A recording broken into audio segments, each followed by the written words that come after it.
And here we gather today at this grave scene. The burial of the dead. Online modes of various old third-person shooters. Pika-pee. Vampire! A vampire has risen! Well, I say dead as one of assumed them to be, right? Bunch of obscure third-person shoot-man games from the 7th gen people were barely playing to begin with, and if they were likely only solely smoking the story smodes, not like they were going online. Besides, those servers are long dead, surely. But no. Somehow they're still around. Might be because a lot of these work peer-to-peer instead of relying on a central server, or mayhaps even the publishers forgot about them to the point of also neglecting shutdowns. Who knows? I came upon this all the way back in October 2022 when I reviewed a wee 3 spooky horror games for this here cool video that you should watch. One of these was Vampire Reign, the hook of which's coverage being that I had seen this screenshot. The sheer PS3-ness of which resonating with me to the point that I needed to see it in person. However, I didn't find it in my playthrough, only finding out after the fact that it came from the multiplayer. At the time, I couldn't amass enough folks in time, but not only is that no problem now, we also managed to find and play a whole bunch more PS3 third-personnels that are all wholly operational today. So, what better chance to give him a chance than the chance we've chanced upon per chance? Let us to go. Now, just cause shit works doesn't mean that it's gonna be easy. You see, PSN is a shitload of fuck. Always was. But especially post QR code P update, even logging in is an adventure in and of itself. In between region locking, server regions, different accounts with different regions, all the timeouts, and the slow laggy menu, it's a whole lot of waiting and rebooting until finally, Frank! And wow, here it is. Celebratory hops time, woo! Basking in the warm glow of the PS360 sunset. All the shiny wet textures, the endless uncanny expanse, the aliased wires, and the rich, lush, beautiful shipping containers. These are, of course, fully scalable, just as the wires' is slide downable. Thing B, Vampire Reign is, as I defined it back then, a wide berth stealth game, meaning that instead of obvious set pieces or linear structures, you instead get massive maps with tons of routes, roofs, sewers, tunnels, and paths built with the intent of avoiding enemies wholesale. If you see a building or a direction with a bunch of them in there, it is not a point of interest, it is merely a sign to go the fuck elsewhere. Because these assholes were fast, impossibly strong, and the player character was but a weak ragdollian sneak man. Honestly, it's a really unique game that way that sadly didn't telegraph this design all too well, and so most people played it by going towards the enemies and having a bad time. Both due to the shooting, blowing, and the many dozens of deaths they would have been facing. Here, on the other hand, this level design translates into one dumb playground-ass multiplayer mode where nothing isn't climbable or explorable. These are still just the same maps from the base game as well. You go here in story, it's just night and rainy, because night and rainy is the entire campaign-y, being that that's when the vampires come out. Who aren't here now, so have at it. Explore. Climb up to the highest spots for all manner of vantage points, only to get shot in the ass while trying to climb a wall.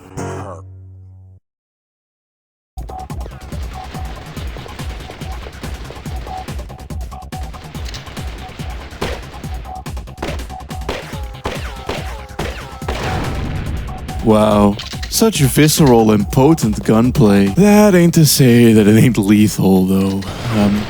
Just as in solo mode, health is not in big supply, and this has a really interesting effect, I find. I mean, here is a shooter where shootouts result in instant death, so players are encouraged to use the big breathless exploring and climbing at their fingertips to either get to snipey, sneaky places, or to only scope out people mid-climb or otherwise occupy.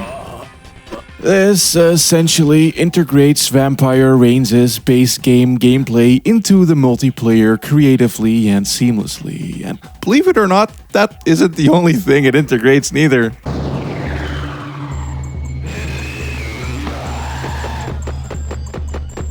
Yep, those distorted cutscene vampires. You can become those now, and holy fucking shit, is it busted. Because you are exactly as fast, clippy, janky, jumpy, and hench as all the enemies were. Ragdoll schmacking motherfuckers and moon jumping like it's nothing. Not only does this play well with the level design, even more so, it even gets some of those horror elements on in there too. Like, folks move really fast in this form and are damn near invincible, so seeing one sprint towards you has some real type aura about it that adds a whole new layer of frantic. Transforming also takes a while as well, so one ought to do it tactfully, which also jives with the shooting when busy angle, just as the distorted audio gives you away as much as it strikes fear knowing that you're coming. So yeah, not gonna lie, I'm glad to have finally been able to visit this level that inspired me to play Vampire Rain all those years ago, and honestly maybe giving it a fairer shake than anyone else had up to that point, just as I find this mode to be surprisingly well considered and put together too. Yeah, it's a lot like MGS4's Online, but louder and stupider, and a great frantic time with friends that is certainly worth scoping out even today. You know, if they port it to PC or some shit, but you know what I mean.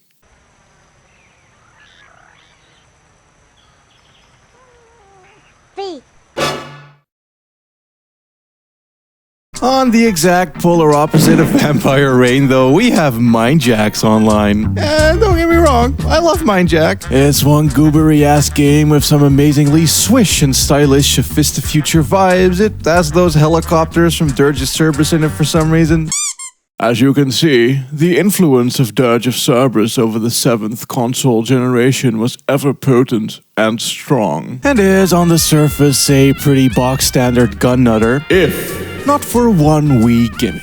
That being the titular mind-jacking, aka that shit from Battlefield Modern Combat and the Third Birthday and Siren Blood Curse and a odd amount of games from this time. I'm not sure why this was a trend for a bit, but it was. Maybe improvements in loading or render distancing, RAM caching, whatever the heck, just made swapping much more viable all of a sudden. Who knows? But unlike those, MindJack did it through online, letting random players, provided you were connected, hijack stuff in your game. So that's what this is. The single player game. Now what? I need to get inside. Inside? Inside. Top. There's a surprise. But rendered entirely unplayable, for it is everyone in the map that can be jacked. Enemies, friendly AI, machines, the goddamn main protagonist, Jim Corbijn, a Dutch legend, I guess. Nothing ever moves along, none of the enemies ever die because shit just keeps getting jacked off. There's no sides, no winners, no losers. The conflict endlessly drones on with zero aim, devolving into total chaos. In theory, the devs probably wanted people to join on in and help the player, but all it takes is one person to go for it all to turn to dick. Very funny though, I'll give him that much.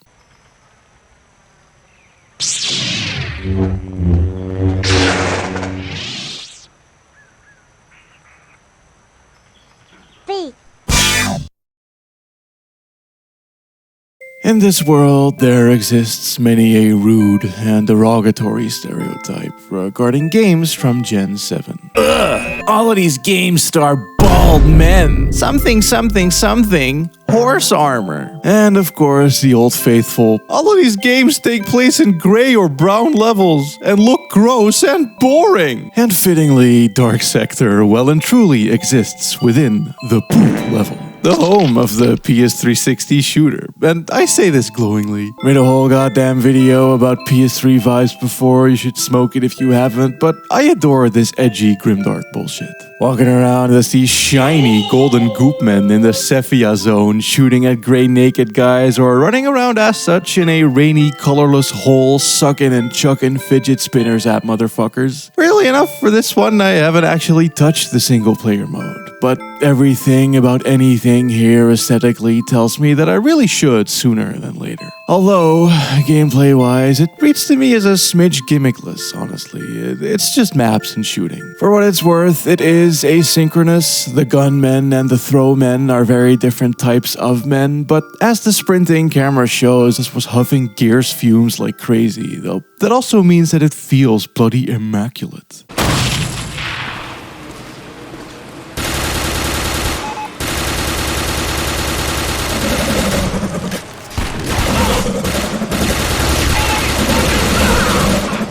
The sound effect work, as you can hear it, is rather alien and funky. The guns and movement are all really heavy, and the gore is so viscous and thick. No surprise, Dark Sector later gave way to the ever-popular Warframe, as this for sure has the bones of something solid. It just...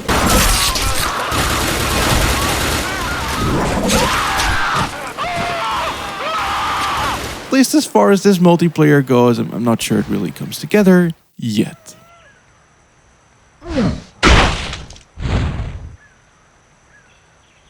Pika pika.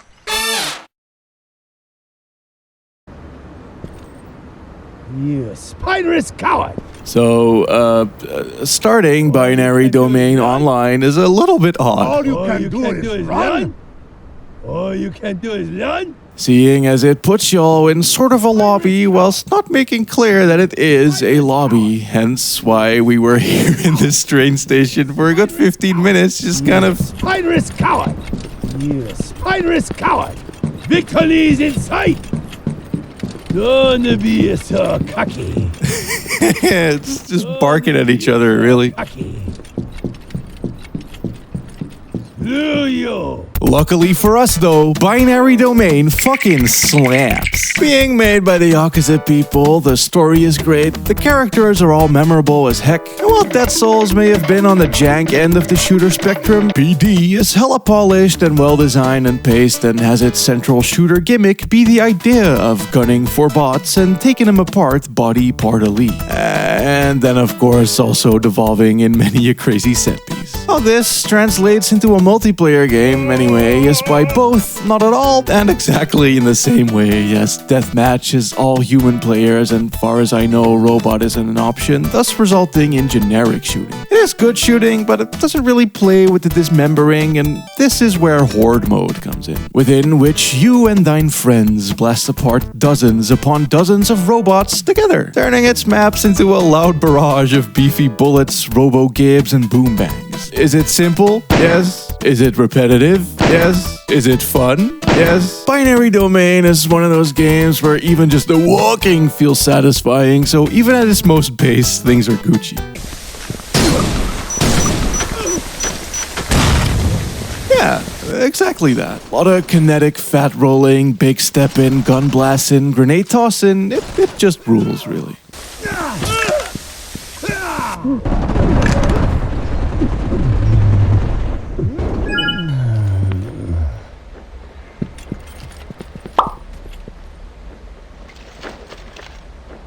Sadly, these 4 games were all the James we were able to juego in this one sitting. But we were able to find more that still work that we might be able to get to at another time. Front Mission Evolved, Anarchy Reigns, Inversion, Quantum Theory, and who knows what else are all 360 gen shooters that should still work. Which is something I've been thinking about recently.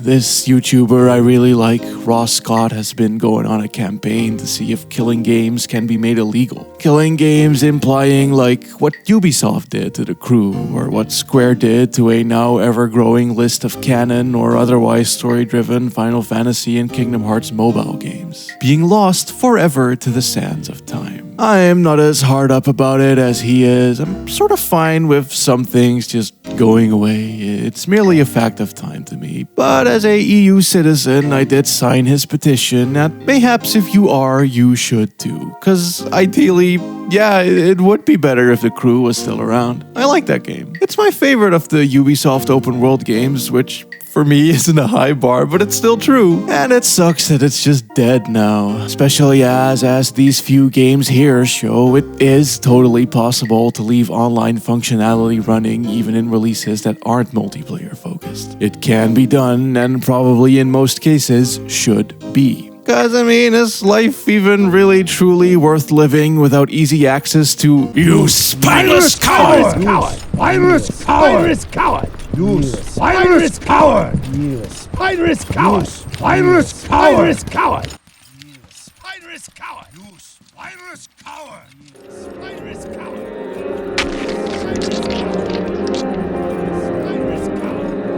Spineless coward! Wow, what a dramatic tale that was. To think he was never even a vampire to begin with. Dang. Intro.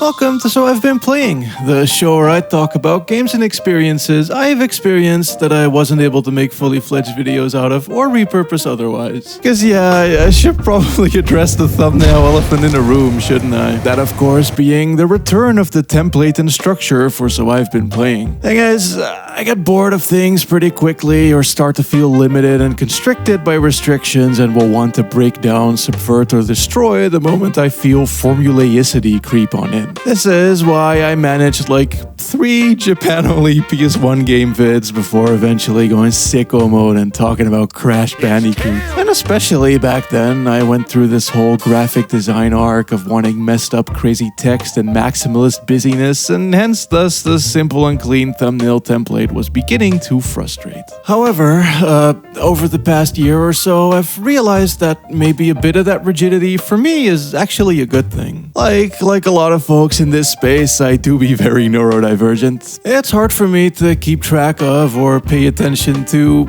honestly really anything, unless it's something I'm really passionate about in the moment. But then when I am, that then will then be the only thing I'm able to pay attention to, with everything else that piles up on top of that only causing stress. And so I started making moves minimize maxing having to keep things in mind, through a rigid sleep schedule and meal planning, and not allowing myself to eat too many unhealthy things by barring meat for most days of the week, and even using Google Calendar to keep track of all my Wii obligations, promises, and tasks. And this has cleared up my mind immensely. I have so much more time to just think and feel, as I don't have to mentally constantly review my own itinerary over and over, only to inevitably get overwhelmed and stressed out or to simply forget anyway. Which got me thinking, perhaps that rigid-ass, thumbnail, clear-ass, series with the aim was better for me than I thought it was too. Cause definitely right now, So I've Been Playing is just giving aimless ever since I dropped the 2022 template anyway. The first one post being the sweary vid, and while I am very proud of how tightly paced and well written that was, and how perfectly I got across exactly how I had felt up the years for that point, it was also the big rejection deconstruction video literally talking about the thumbnails within the Wanted Dead and Nina vids as well, while the former being rather creative were also just sort of losing the plot type vids that were secretly just on singular games but with a dingleberry idea tagged on at the end. And the FF15 one I adore, though you can tell from that thumbnail that I'm secretly trying to next best thing it, afraid to go back. And finally, there's the only one I done this year where I really just, okay, the multiplayer games thing was fun, but having to pick one of the games as a title kept getting me confused and annoying comments, even though the thumbnail always made it clear that it was on several things. And so maybe I should make it even clearer and therefore 3 thumbnails and several titles all at once. And while that was fun to do, and honestly also just a magazine tribute idea, the titular zine vibes, if you will, that were deliberately there back in 2022 too, it was also clearly SEO algo kryptonite. So I'm bringing back the template, along with the grounding, aim, and structure that it granted me, my channel, and perhaps even y'all as an audience, ostensibly knowing what to expect more. Stability in these turbulent times. Besides, I liked how much indies and cool new games that format let me talk about that nowadays inevitably pass me by, having no good avenue to turn them into video too, which sucks. I think at the time I just felt stressed out trying to keep up with release cycle relevancy windows. But that keeping up mindset has largely left me anyway. What I'm keeping as well, and even want to enhance, is essentially this game review vlog aspect, where much like at the moment, I get to touch base with y'all for a bit. It's just nice, good, connecting and stuff. I like it. Here's this fucking thumbnail, though, for a video that will now never be RIP. I literally made this with no actual video in mind. I was just adding stuff to it, which is probably not the smartest way to do things, I'll be real. Looks dope as hell, though, but then I like how sleek the new one is just as much. And now they all run a podcast. Anyway, playing those PS3 games got me thinking, would there be any new releases that bring that vibe back, accidentally or otherwise? Persona SMT composer Shoji Meguro upcoming, hopefully not canned game, Guns Undarkness, looks like one, but oh my god, this footage. I do want to say up front that I had to record all this footage on my laptop, which does not play games very well. Oh, hell yeah. I love that. I respect that so much. I can't run this, but here you go anyway. That is amazing. Shout out Strain42. Hell yeah. But this seems to not actually be a shooter, more of a Metal Gear Acid type situation. Within the horror realm, though, third-person shooting is still very ant plenty, but it's not quite the skunk I want. It's all way too polished. It seems that there may only be one series that still looks like how it did on PS3, and even PS2, honestly, that just so happened to have a brand new release earlier this year. I am, of course, talking about EDF!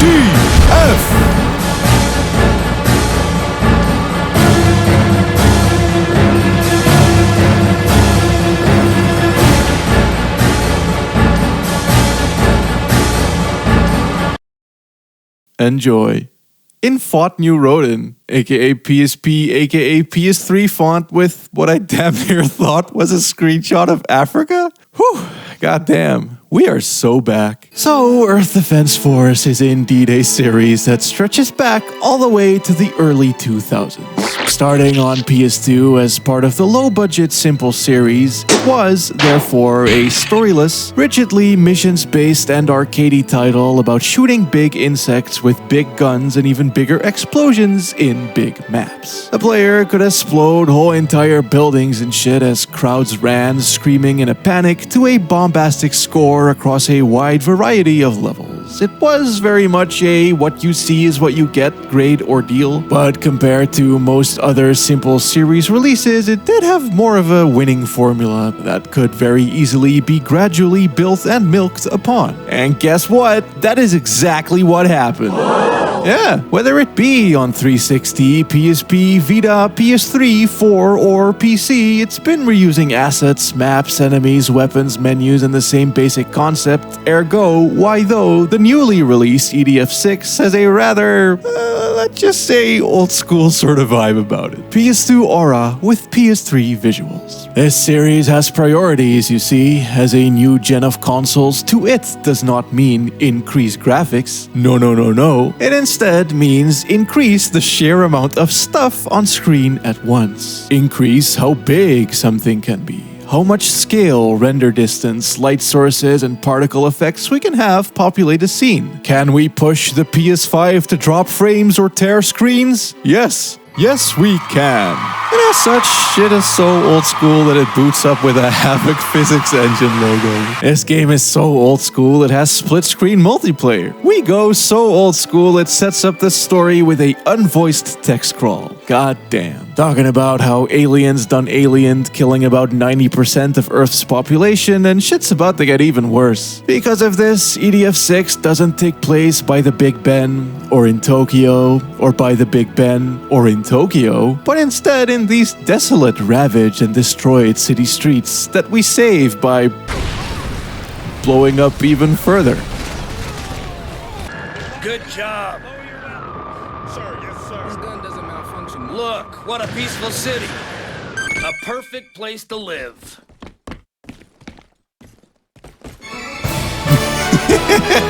Also, secretly, this game is about time travel anyway, so of course, we still get to reuse all of those classic maps too. Thing is, 6 has a bit more of a story focus than the series has had in its past. Done in a way very true to it though, so no cutscenes and everything taking place during play. Be that plot twists, stakes, mission setups, or subtle changes in tone or character, it's all there, but all simply happening as you go. It's still very much missions based as well, with the same classes it's always had, like the regular schmegala, quick on his feet, very balanced, the flying bitches who shoot crazy big but glass cannon it up with cooldown timers and shit due to energy bar, the air raider who air raider, droning and bombings from the back as a more passive role, and the fencer who has a big exoskeleton, i.e. you're a walking battle tank mech with Gatling guns, missile launchers, and you're slow as fuck. Me though, I'm a bitch, so I'ma play the bitch, cause I dig the movement it gives me, but for what it's worth, it all controls super well.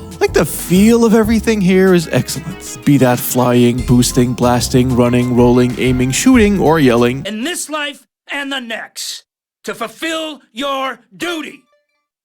Do you understand? Sir, yes, sir. It all simply works. I think a big thing here is just a variety of it all. Like, sure, there's the classes, but every mission is wholly unique. Part of this is the vast array of enemies featuring anything from poison-shooting ants, fast ants, exploding ants, and frogs with guns, to big cum spiders, funny bouncy robots, entire fleets of battleships, and many much else. And just as much, I must say, the stages make for many a different difference too. For a start, just as backdrops, I love these things. Soak in the minutia and observing wee assets up close. Someone! Save me! Thor, just ignore the screams, Thor. They can't hurt you. Wild bird.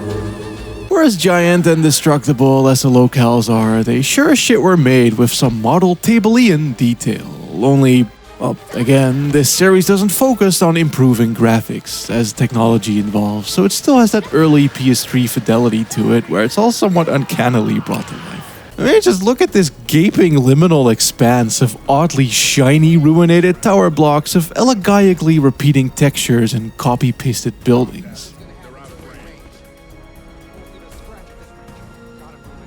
And yet, you can actually go up all the stairs and balconies, or explore parking garages floor by floor, and enter the gardens of individual suburban homes. Damn mothership! Do they plan to occupy this place and make it a colony? Industrial structures will be fully navigatable with all the steps and bridges linked up and intact. It's a really intricate environment for something meant to be blasted on through without a shred of care. There's even like maps for estates and stuff.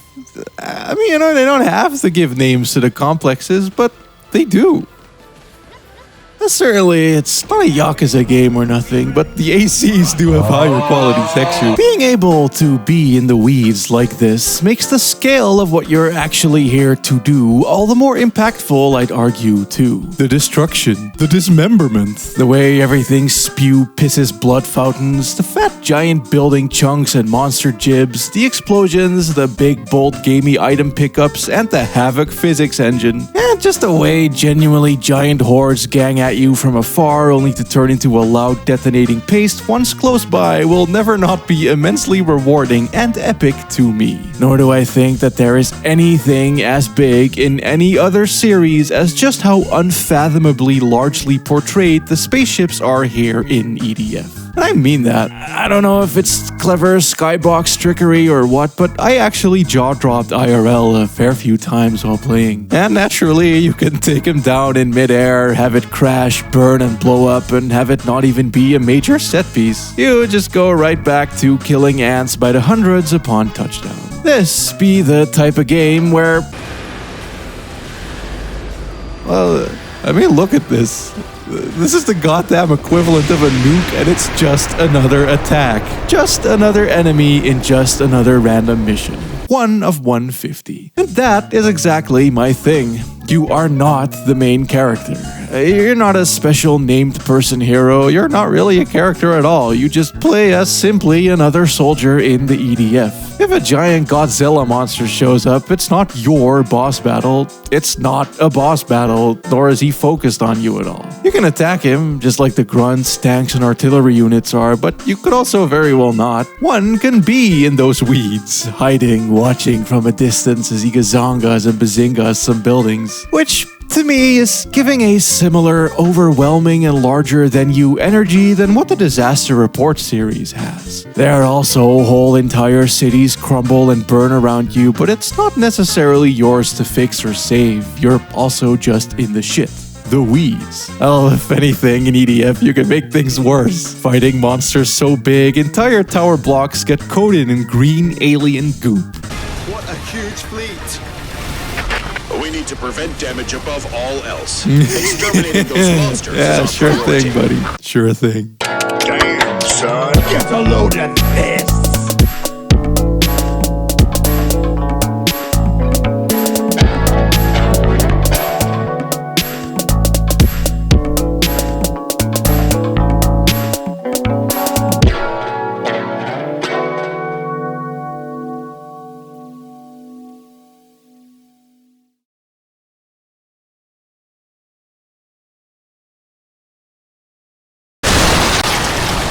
As a go, though, it's pretty wild how many areas it has that, for my money, are dished out perfectly every time. Every time I was getting sick of being in a certain type of zone, like just having done hella city maps, suddenly, boom! Aliens have occupied this town. We're Out taking in it nature, with a mood switch to They it as haven't well. noticed our approach.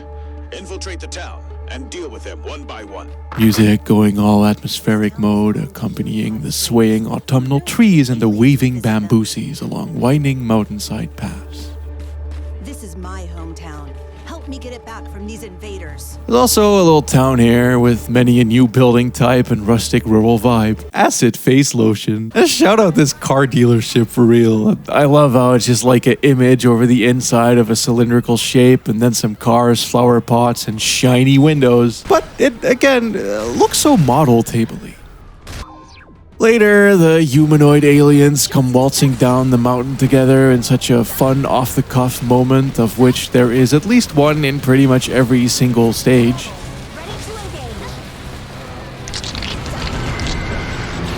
The older entries, back when simple series were far more so just maps with monsters, but over the years it blossomed into a very well-made, iteratively crafted beast.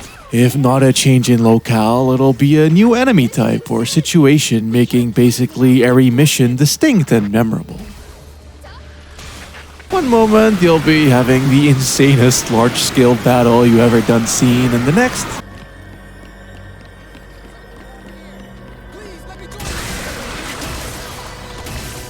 you're fighting singular ants in a dark, scary, abandoned mall using flashlights and shit.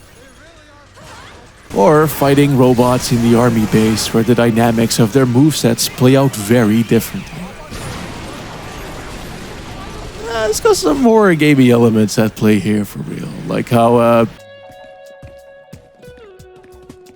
I mean, this base is looking SCP containment breach as fuck. I feel like I can find a big booty boy strutting his stuff here at any minute. It is also worth noting that the proverbial bow tying this experience up is one inherently ape brain rewarding addictive loop, with every W showering the player in upgrades, new weapons, and numbers go up. Not even in the loud gotcha sense, but in a mucho texo, I sure as shit ain't reading all of that, but I dig how these highlighted numbers look RPG style fashion. And god dog, these weapons. Girl's gotta have her electromagnetic shaft. Her, I don't know, let's see what this does. Identified at your location.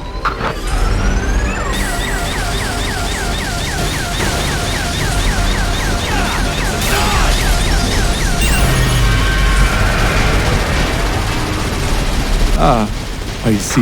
EDF is a stupid game, but it's not a simple or mindless game whatsoever. There are so many cooldowns, variables, items, ammo, stage hazards, projectiles, and enemies to worry about that it honestly put me in a similar state as like a bullet hell game does, where I start shooting in a automated trance, mentally in sync with the energy bar recharge of my weapon, and solely paying attention to where item drops are dropping, the enemy blips on the radar, what's overhead, what's coming towards me, and which attacks I'm dodging. It's supremely engaging, even if it's all a bit overbearingly loud at times. Cause yeah, I'm not gonna deny that it might be a little bit repetitive on like a core level. As I said before when introducing the whole series, what you see is exactly what you get, like me shooting this funnel of spiders. Hell yeah. But what you get is also a incredibly meaty package, being that there's so many smanners to slice this bitch with. I mostly took to wind diving, but every class is a venerable game onto its own. One that I legitimately fell in love with.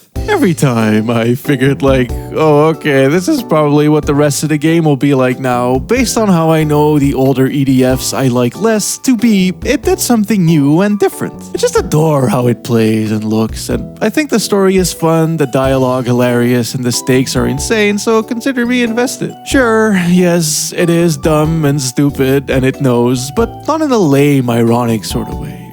Nah, it's stupid and dumb and it knows, but it doesn't care, and I respect that infinitely. Besides, I think it's really funny how they keep calling the giant insects monsters. The term ants is never mentioned. When the hornets come, they are flying monsters. When there's giant frogs, they are humanoid aliens. And when there's humanoid aliens, they look nothing like humans. This has to be a universe where regular bugs as we know them do not exist. They only know the monsters. And I fucking feel that, let me tell you. Not only do I live inside of spider hell, I had a hornet in my house a while ago, and me and Willem spent like 3 hours trying to kill that thing.